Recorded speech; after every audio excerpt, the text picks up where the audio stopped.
Hey guys, welcome to another episode of Central Intelligence presented by Off the Glass. Don't forget to follow along on Facebook and Twitter, OTG Basketball. I'm your host, Matthew Handel, and with me again this week is Kory Waldron. What's up, buddy? Matt, how you doing? It's glad to have you back on the pod. We missed you last week. Luckily enough, we had Nick to fill in for you. But it's always a pleasure to be doing this pod with you, Central Intelligence. No doubt, and I just wanted to give a quick shout out to Nick for stepping up big time and coming through, and it was good. And for sure, just a shout out to Nick and you guys being able to adjust for me, and that was big time. It felt weird being the host of this podcast. It was a little bit. I had to mess up the entry about 2 or 3 times.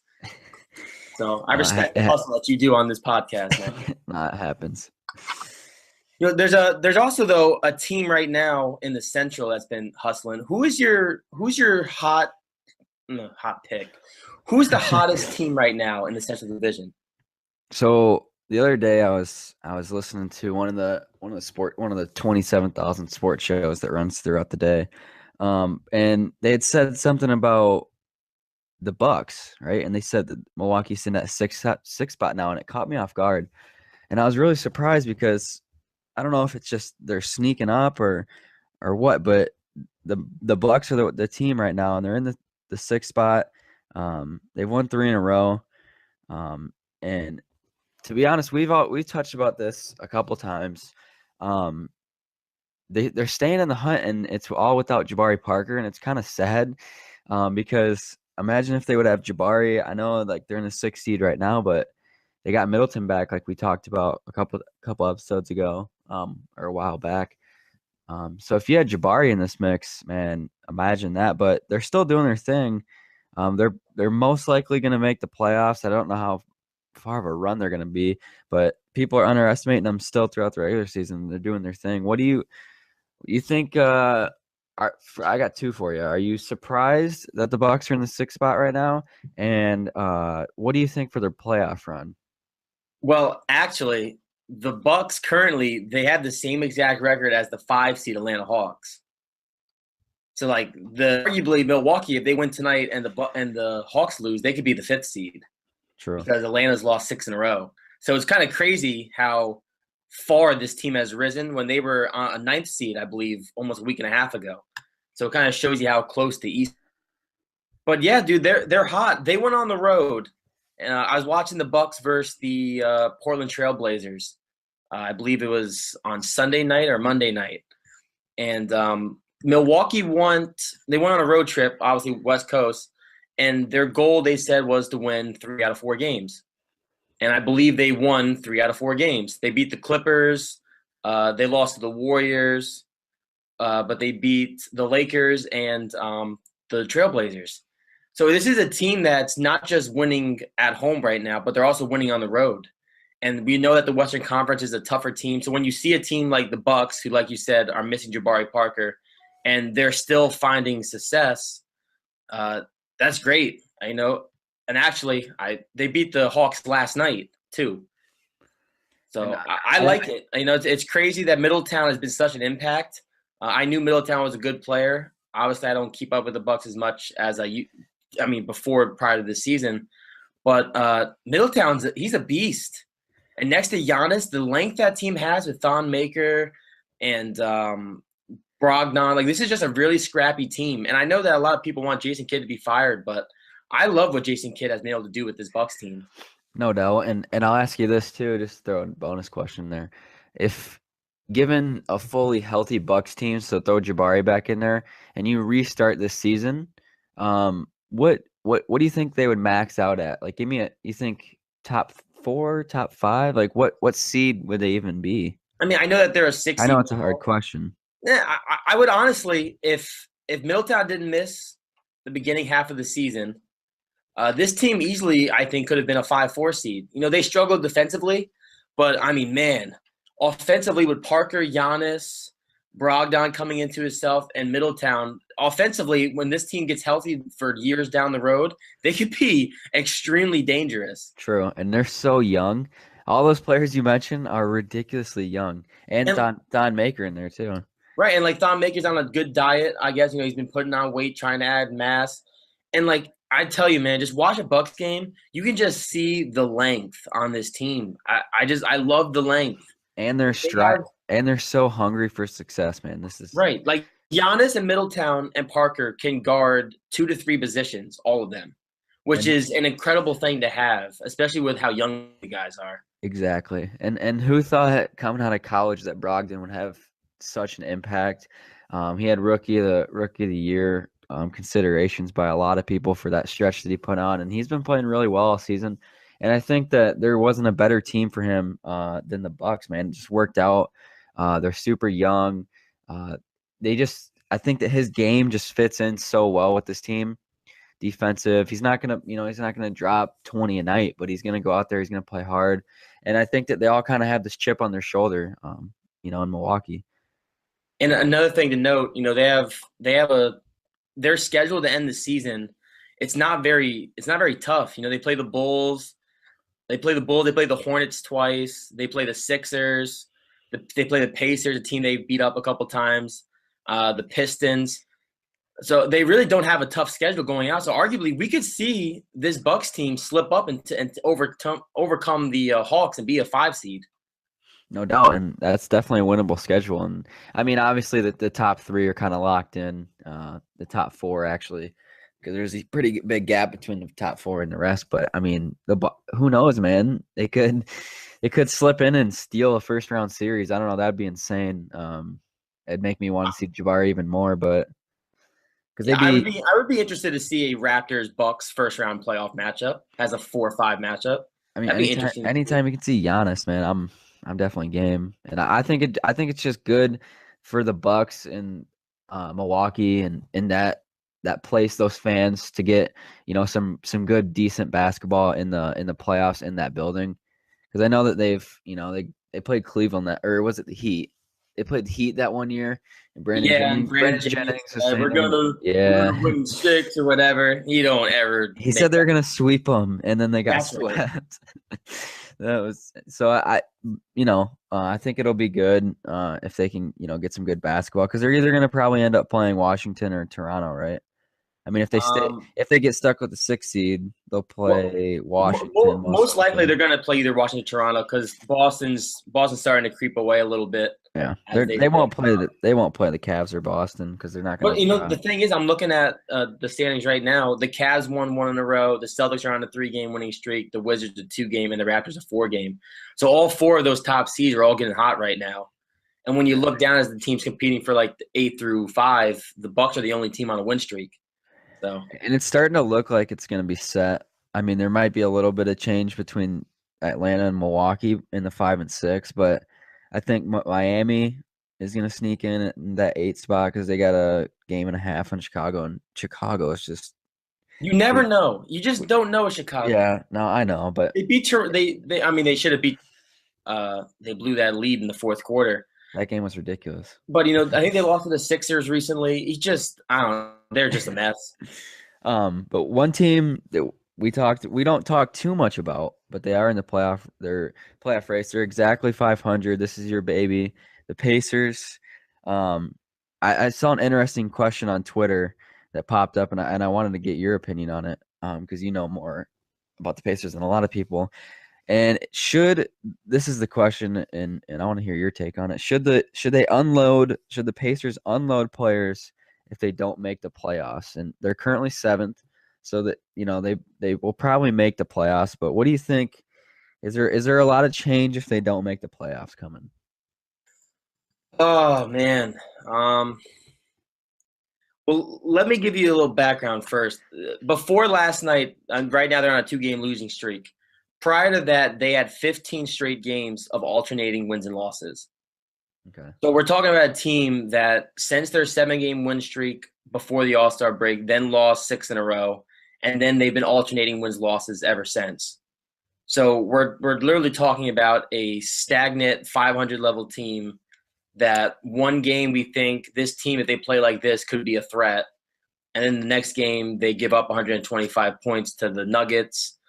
And Yeah. that's so frustrating. It's, as a fan, you think they get it together. I wrote an article for Off the Glass last week, and I thought maybe they lost to the Knicks on my birthday, and they had a team meeting afterwards. And, everyone was saying, we really bought into it. Like, we think we figured it out. The next game, Paul George dropped 39 points. They beat the Hornets by 20. And then the next game, they lose. And Yeah, it's just like, oh, man, what a roller coaster. it's like at least give But me something, Like I don't know. That's worse, man. I'd rather know what my team has. I I'd rather think them be, either bad or good. I don't want a mediocre team. But no, dude, if if they do not if they do not I mean, I think either way, especially because they were a 7 seed last year, and they're looking like they're going to be a 7 or 8 seed this year, even though, I mean, mathematically they could still become a 5 seed because of how close the division is, I mean, the standings are. Mhm. But they have to make changes. They're going to have to make changes. Well, Paul George had talked about going to LA, and that's what he wants to do. What do you think that there's a lot of you think that his words are going to hold true, and who do you think is a lock for this team moving Listen, forward? Because listen. I have a couple that I Let think, let but let me address the Paul George thing.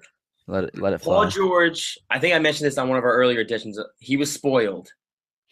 I Yeah, said this before. He was spoiled. He came into the league, and they had a team built.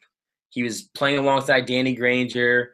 He was playing alongside Roy Hibbert, David West, George hmm Hill was emerging, and they were a solid defensive team who that went to competitive, the conference always, finals 2 years in a row. always competitive. Right. And now it's the first time in his career that the Pacers are not at that kind of level.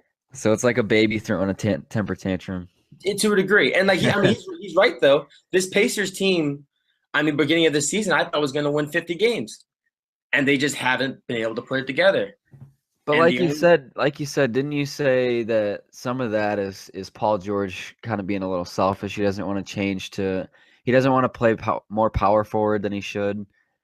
I mean, people can always make the case like he probably should be playing power forward. But then the other night they played against the Raptors, and he was at the 4, and he was going against Serge Ibaka. He can't go against Serge Ibaka. Yeah. Offensively, yes. But defensively, when Paul George is matched up against Serge Ibaka, Ibaka's going to bully him. He's got the length. He's got the size. We call him a blocker for a reason. So defensively, it's just going to wear out Paul George. So I have no problem with him wanting to play the 3. But the problem with the Pacers is not Paul George. The second half of this season, he's averaging 27 points in March. He's playing like the superstar and the leader of this team that I've been dying to see. But it's the supporting cast. It's the lack of help. And, Jeff Teague's a free agent next year. You got to bring him back. He's having a career year with assists and points. Miles Turner just turned 21. He's still a baby. He's younger than me, for Christ's sakes. CJ Miles, I'm perfectly okay with 3J Miles. Thaddeus Young is a hustling son of a gun. But guys like Monte Ellis, goodbye. Al Jefferson, see you later. Rodney Stuckey, au revoir. Glenn Robinson III, I'd keep. Aaron Brooks, see you later. Kevin Serafan, have a nice trip.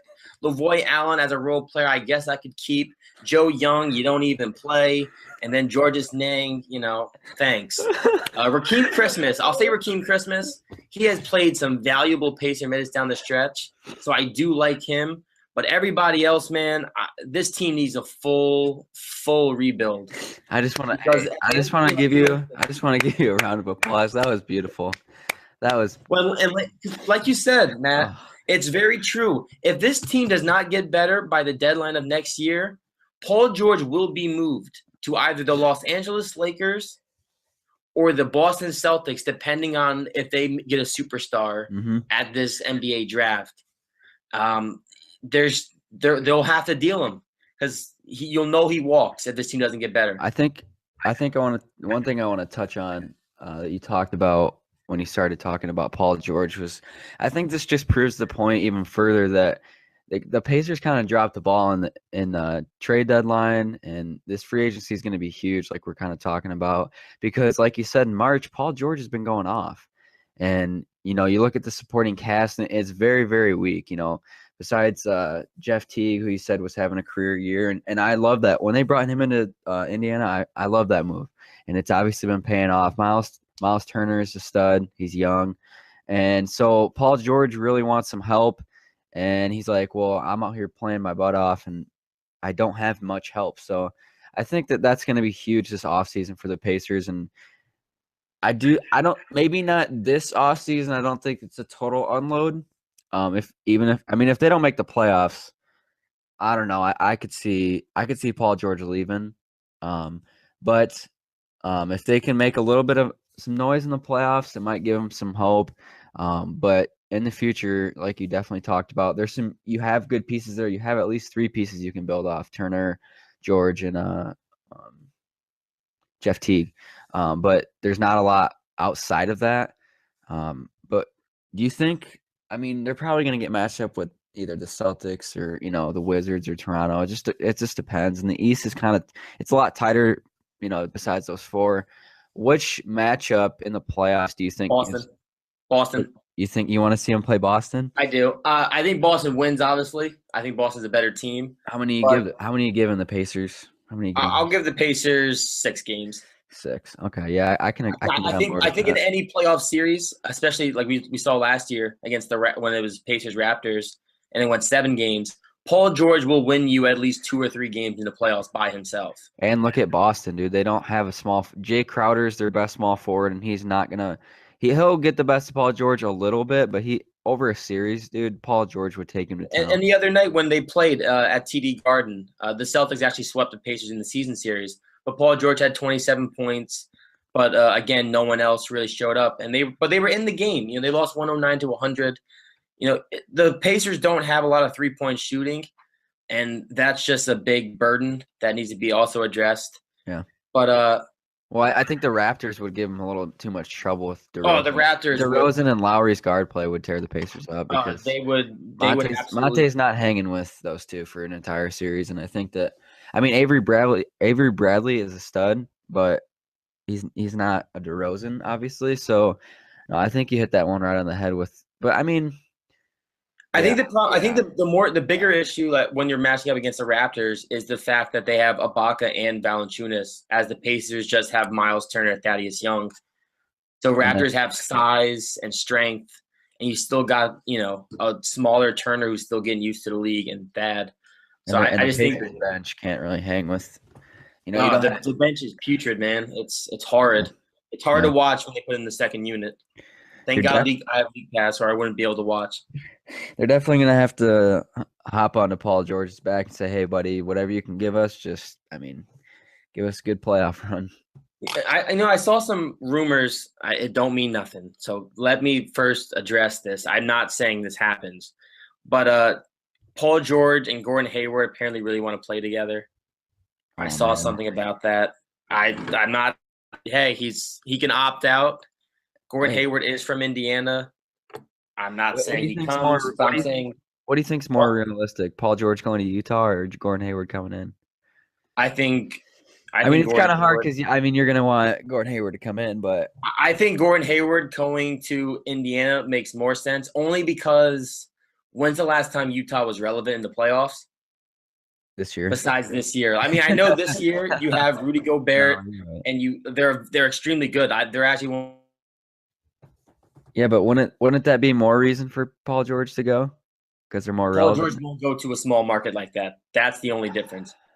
If Paul George is going to leave the Indiana's market's not huge. No, that's what I'm saying. If Paul George leaves Indiana, he's not going to go to another small market. He will go to a big market like the Celtics or like the Lakers. True. I like either one. Obviously, you'd probably want Gordon Hayward to come into the Pacers. I think either one would be awesome. I think it'd make the West. It would address. The West would be, I don't think, Go ahead. Go ahead. The West would be much more. It's already enjoyable, but the West would be awesome if Paul George went out there, and the East would also be awesome if Gordon Hayward came. But you think so? Gordon Hayward would slide into the 3, or would he play more of the 2? Probably. You could mix and match. I know Paul George used to play the 2, so either way, it would be like Jeff Teague. Guess what? Paul George, Gordon Hayward. Hayward's 6'5", 6'5". I don't know. Who? Gordon Hayward. He's 6'7". 6'7". Oh my, yeah. You could definitely put him at the 2, especially he's shooting. He's either 6'6" or 6'7", and Paul George is 6'7". That'd be dangerous, man. That'd be awesome. I actually hope that happens. I hope something. I think Gordon Hayward's gonna leave. Well, depending on what they do in the playoffs. 6'9". I'm not sure why I thought he was 6'7". I think depending on what they do in the playoffs, the Jazz. I don't know. think Gordon Hayward wants to waste his prime years just playing for, especially small market. It's already frustrating. You're playing for a small market, and then if you can't get anything done, you're definitely going to leave and go to a bigger market. Yeah, and I mean, I don't. I think I always put too much into players wanting to play for their hometown, but Yeah, you know, if I think a lot of the time, like when KD came out and said he didn't want to play for, obviously LeBron came home, but Kevin Durant said that there was something floating around that when the Wizards, he said they weren't even really a contender because when you go home and play, you have so many people wanting tickets. You have to see. I don't know. It's like there was like a list of things that he didn't like about it. The tickets, always having friends that weren't really your friends, and now they're like, "Oh, you're back. Let's yeah, let's I connect." suppose it comes with more distractions. Yeah, so I think that's why he said he didn't really want to go back home. But everyone's different. Obviously, LeBron wanted to come home. Katie didn't. I think every player is different, and it also depends which. Dwight Howard went home to Atlanta. Yeah. So I think it. I mean, obviously, I'm not an NBA player, and I have no idea about the inside. But I think it'd be awesome to come home. But I mean, after that first week or two, I mean, I'd like to ask Dwight now, like, hey, how's your homecoming on a mediocre Hawks team? Is it still Oh, oh, I mean, you when you brought up, obviously when you win a championship and it's your hometown, that's crazy. And you brought LeBron's up. I know that Let's just go a little bit off topic do it. because there's not a great deal going along around in the Central. Paul Millsap came out and says he's likely going to test free agency. Do you think he's going to leave Atlanta? See, I don't know. He comes out and says this, and what does that? What does it do for? I Does mean, it? he said he would love to keep playing for Atlanta, but of course he's going to check his options. And I think it puts a little bit of pressure on the Hawks, smartly, by Millsap. Let's get some players in here. I don't know. The Hawks should be way better than they are, but they lost Horford. I think Millsap stays for the rest of his career. I think he's one of those career guys. Um, But I'll ask you another question right back. What if he does leave? Two things. Which team has the best chance to land him? And then which team's like his best fit? Oh man, I mean, a few teams that I immediately think of right off the bat. Boston. Yeah. I think because you have Amir Johnson as their power forward, and he might be a little bit cheaper. I guess he's a little bit older, but like if you're trying to make a really hard playoff push, Mm-hmm. Paul Millsap on a short deal. He already has played with Horford. The Trailblazers. I would Yeah. love to see him playing alongside Lillard and McCollum down low. They need someone too really bad. This year's Especially he's more like Paul Millsap is he's a stretch four, and he like became a stretch four kind of out of nowhere to a degree. Because I like remember when he was in Utah, he was never as prominent outside as he is now. it's ridiculous. And he can also play make a little You bit. can still bang too down low. Yeah, but I think he's 31 or he's Yeah. 32, so he is up there in age. I mean, another central team that could use him would be the Pacers. I wouldn't completely hate having a stretch four like him. Yeah. But Yeah, I agree. yeah, You could he's put got Thad Young. Thad Young could come off the bench as well. yeah, which That'd be wouldn't be a awesome. bad thing either. You get the hustle off the bench. You know what team I'll throw into the hat, which I don't know if it'd be a great fit. I think the Spurs. I don't know. I think the Spurs have a way of just attracting guys like Millsap.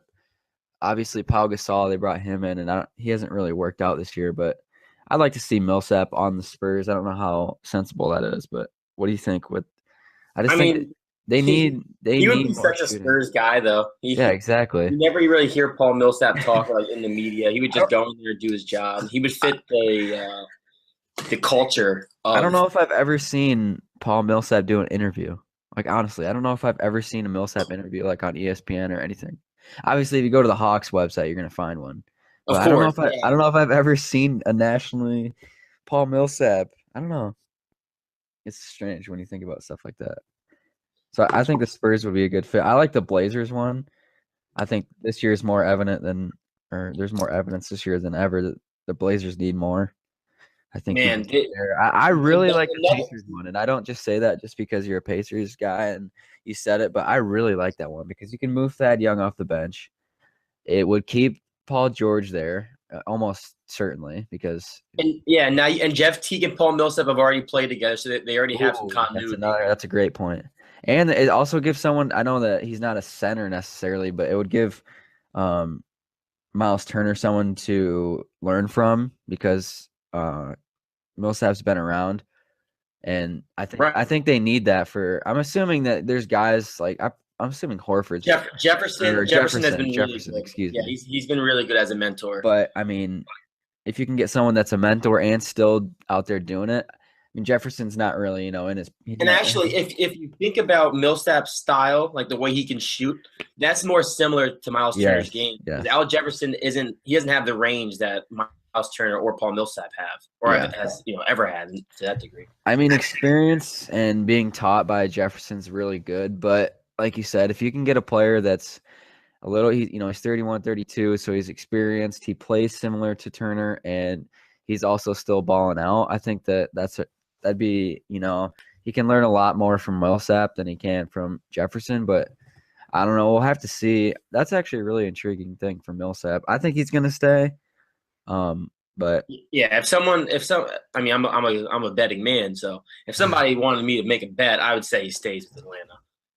yeah, no doubt. And this is I just love how when we talk, there seems to be this perfect little segue into new topics. You mentioned the San Antonio Spurs. I believe they have a pretty important game, not important, but a pretty big regular season game coming up. Matt, what's this game? Who are they playing? Well, Kory, let me take you through a little journey here. So the San Antonio Spurs, they're gonna stay at home, okay?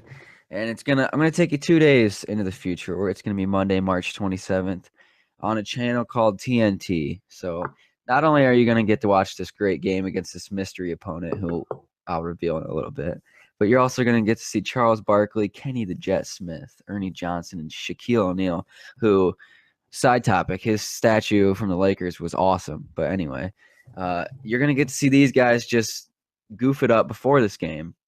And then once you sit through that, you're going to get to see the Cleveland Cavaliers come into town and go up against one of the MVP candidates, Kawhi Leonard and the Spurs. This game, and I say if because this is a huge thing this season with resting players, and that's a whole nother beast that we could tackle another time. But if both sides are fully healthy, this is an amazing game. It's regular season. Towards the end, the Cavs have been struggling with defense and trying to figure out their own problems, and the Spurs have silently just been beasting all season to no surprise. But oh man, I'm excited. Which player?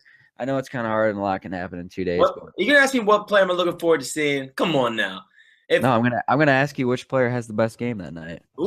That's a tough one. All I can say Fully is, healthy, fully healthy. Both sides are fully healthy. well, I this is another thing. I wouldn't be surprised if Popovich decides to rest some players yeah. because that would be so freaking Popovich. Yeah. But I would love to see in general Kawhi versus LeBron. Oh my God, it's so These enticing. guys are in the middle. I know that they're not going to win MVP because of the ridiculous seasons Westbrook, the MVP, and James Harden are having. But Kawhi and LeBron have quietly had superb seasons where both of them in any other year probably could be 1 and 2 for MVP. The disrespect for the Claw, I tell you, and the King and the Claw. Not, we need to have a movie or a TV series about how the Claw and the King got disrespected all season. I mean, no, I think they've been respected, but No. you're looking at guys like James Harden who's dropping 40 for triple doubles. You got the man, the legend himself, Russell Westbrook, who's got 35 triple doubles or 36 at this point. It's just those kind of numbers, they overshadow. What's your MVP list right now? If you had to end the season right now, give me 1 through 4. I mean, these are just. I'll give you these 4 players: Russ, Harden, LeBron, and Kawhi. Line them up 1 through 4. Who's your MVP? Who's your fourth guy? I'll start from the bottom. So for 4, I have Kawhi Leonard. 3, LeBron James. 2, James Harden. And number 1 for me is Russell Westbrook. Agreed. See, I would throw. Okay, I'm gonna get murdered for this, but it doesn't even matter anymore. I like LeBron at 2, but I do think that James is 2. But I don't know. Wait, who do you have? You have Westbrook winning? Yeah, I had the same exact order as you. I just think that I know LeBron sat out some, and that kind of just doesn't. That makes me put him at 3. If LeBron would have played every game, without resting this season, and I know there's a little bit left, but I would put him above James Harden. I don't know why. I know I'm going to get killed for that. And I know there's stats to back up James Harden's ridiculous season, but I don't know. Like, And there's for me, probably a slight bias there, I will admit. But Russell to me is MVP, no doubt. see, for me, I'm friends with several guys who cover the Rockets, and actually, like one of my buddies is a Rockets fan, so I watch a lot of Houston games. And if James Harden wins MVP, I will not rant. I won't be angry because that's literally how close this race is. Yeah. I've even thought about the year because I know it's happened in the NFL. I would be even okay with co-MVPs. I know that's wild to say, but I really don't know who I would pick because James Harden has done something I've never seen before, scoring-wise and assist-wise. Yeah. From going from shooting guard to point guard, the Rockets are, like I still believe, the biggest threat to the Warriors in the Western Conference. You had that take a long time ago, and I'm promoting you as the Rockets' I don't even know how to word it, but first dude to call the Warriors as the biggest challenge, and you're so right.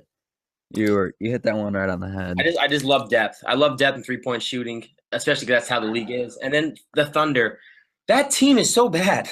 Yeah. I mean, I know they're not awful because obviously, they have Oladipo and they have Steven Adams and they have Enes Kanter, who before he got hurt could have been sixth man of the year at one point. Taj Gibson now. I mean, Doug McDermott sucks. That guy is trash. I can't tell you how many games I watched the Thunder play, and this dude just throws up brick after brick after brick. I can't believe he leads Creighton in all-time points, or like he's 6th or 7th all-time. But it's Westbrook. Without Westbrook, I don't know if the Thunder even have 15 wins. Like, that's just how much of a drop-off. And when this guy has a triple-double, I think he has 36 triple-doubles or 35, whatever it is, they're either 29-6 or 29-8 when he has a triple-double. And then when they don't, they're a below 500 team, which just says everything. This dude has to do it all for this team to win because there's just not enough supporting help around him. I think your co-MVP is – I think it's a nice idea, but I don't think this year's close enough for co-MVP. But like you said, like with your buddies and stuff and watching a lot of Rockets games, I think that even 1 through 4, and I know LeBron and Kawhi, if they win, there's probably going to be a lot of hate, and I think, rightfully so. I don't think it should be them, but I won't be mad either way. If James Harden wins it, I'm not going to be mad because there's so many – you can point to so many things for why he should win MVP. But then you look at Russ, they're both of them are having historic seasons. Russ just it's playing out of his mind. I don't know. I think Russ needs to win it, but if James Harden wins it, I'm going to sleep fine at night. One thing I will say, I don't know. I like it's beating a dead horse, but either way, it's fine with me. Yeah, and one thing I want to say, a lot of people made comments about Westbrook saying he couldn't be MVP because because the Thunder were like a 7 seed. Well, now they're a 5-4 seed. Yeah, so how do you like that? They're in the middle of the pack, you can't really make the argument that the team isn't having that much success because that was the only thing holding him back too. I feel like. Yeah, well, and I guess turnovers. He's got a shit ton of turnovers. But when you got to do everything, it's it's bound. Because tell me who the backup point guard is for the Thunder. Number 6. Yeah. And why you know that? I'll tell you why. You recorded that scuffle between him and Kory. No, I knew it the whole time. Kory didn't know his name, and people thought it was disrespectful, but I don't even know his name. Yeah, no, I don't know his name. Crap. Oh, it's Christian something. That's right. Or maybe his last name's Christian. I don't know. Anyway, I do want to pat myself on the back. This is terrible, and this is kind of cocky, but I did say a long time ago, it might have been even in the preview series with OTG. I don't even remember. But it was before the turn of the year, so this was 2016. I said that Russ was going to have 41 triple-doubles. 41 or 42. Wow. I'm going to have to dig that. I'm going to dig that up, and I'm going to throw that on Twitter just because it's fun. But maybe it was luck. Maybe I was off my rocker that day. But, hey, look where we're at now. Yeah, I believe I wrote a preview piece somewhere, and I said this was going to be Russell Westbrook's FU tour season. And it's pretty much been exactly that. And I've enjoyed every moment of it. We totally got off subject, but hey, man, there's not it does come into play. We're talk about the NBA, and sometimes if we want to throw in a little MVP race to give you guys more of our taste, I say we do it. Sue us. Nah, but we had a good episode today, and like I said, it means a lot to me that you and Nick just kind of, not kind of, but you definitely stepped up for me, and you had a good episode, and I'm glad I was able to jump back on. But that's big for me, man. So thanks, Kory. No problem. I'm glad you're back. I'm glad this was fun. We had a little fire here the last second half of this podcast. We're getting our energy, our synergy back. No doubt, man. And we're not going to be sending all our guys to the playoffs, all of our teams, but it's still a great division, man. We're rocking with we got three guys looking like they're going to make the playoffs. Sorry, Chicago and Detroit. But that's gonna do it for this episode. Kory, my man, like I talked about, it's always a pleasure, and the season's gonna be wrapping up here soon. But I smell some big things coming. So thanks as always, man. Yep, can't wait to talk hoops next week. To everybody listening, make sure you like and subscribe. We'll be here next week. Peace.